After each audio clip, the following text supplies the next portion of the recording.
Hey YouTube, bringing y'all another video here about suppressors.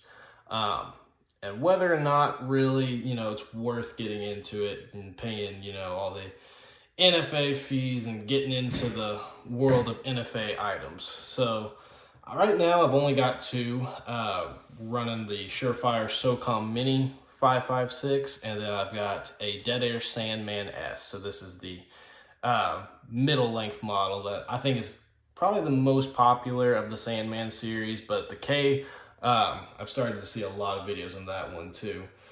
Um, so we'll just kind of answer the main question first here. Are suppressors worth it? I think so, 100%.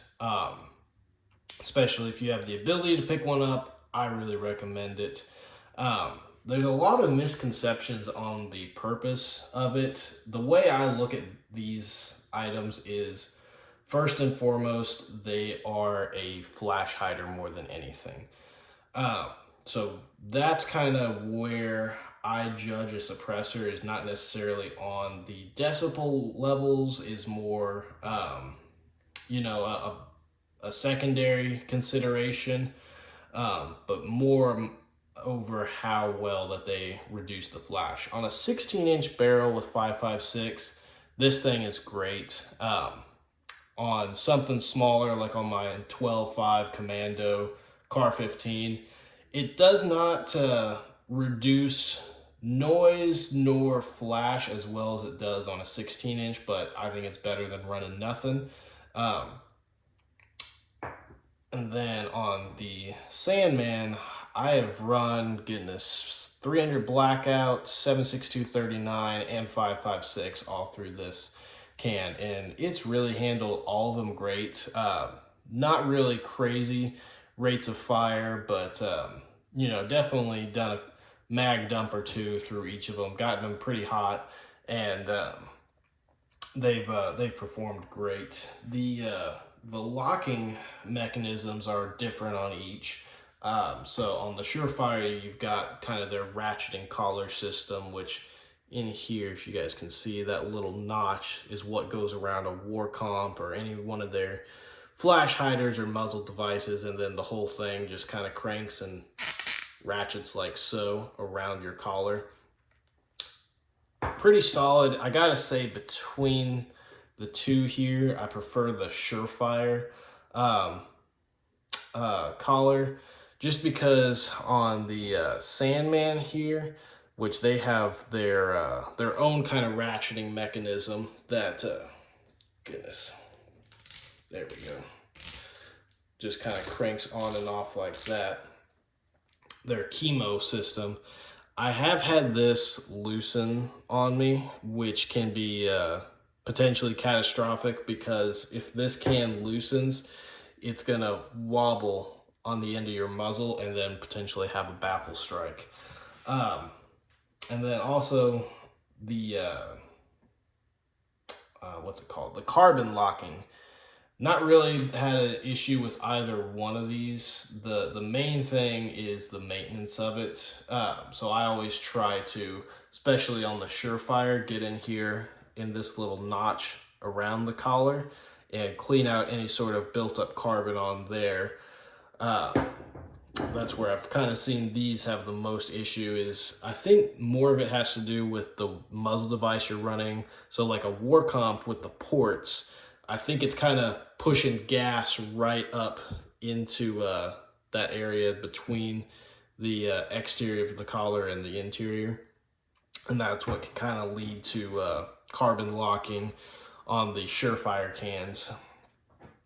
The Dead Air ones, I've never had an issue with carbon locking. Their chemo system seems to be a little bit better at mitigating that, but again, I just don't think the chemo ratchet is as resilient to locking in or as resilient to recoil than the Surefire is.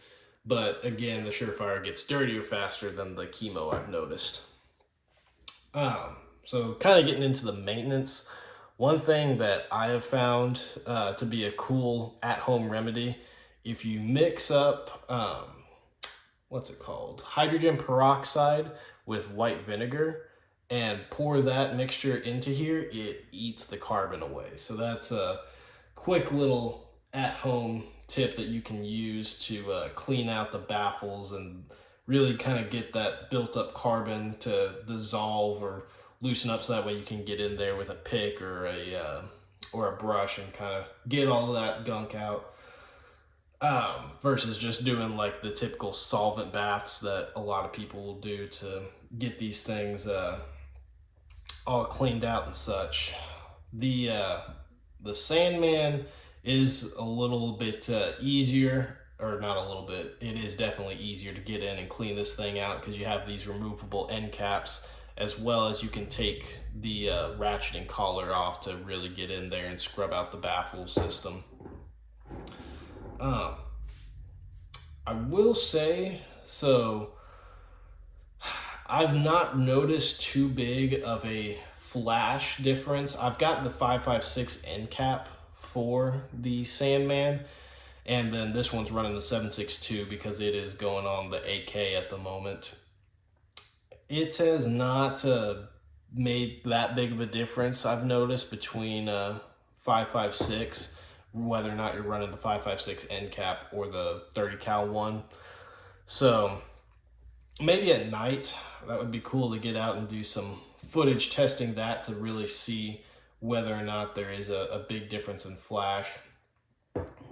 But yeah, that kind of wraps it up. Just my quick thoughts and opinions on suppressors and whether or not it's worth getting into the field of NFA items. I think that they definitely have a purpose, especially for dispersing sound, making it harder to hear where exactly shots could be coming from, as well as the main purpose of flash mitigation. I think they both do a tremendous job at that. And that every system with suppressors, I've noticed they're going to have their ups and downs. I definitely want to try out a Huxworks can, get one of those flow ones to see how that does versus these that just kind of have fixed end caps that don't really allow for ventilation. So I don't know if you guys have shot suppressed AKs too much, but they are definitely very gassy.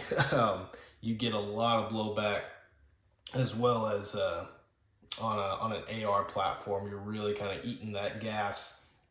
So that's not good overall, but you definitely want to have something though that can reduce the flash signature and all that good stuff. So all right, we'll kind of call it quits there. So thank you guys for tuning in, and y'all have a good one.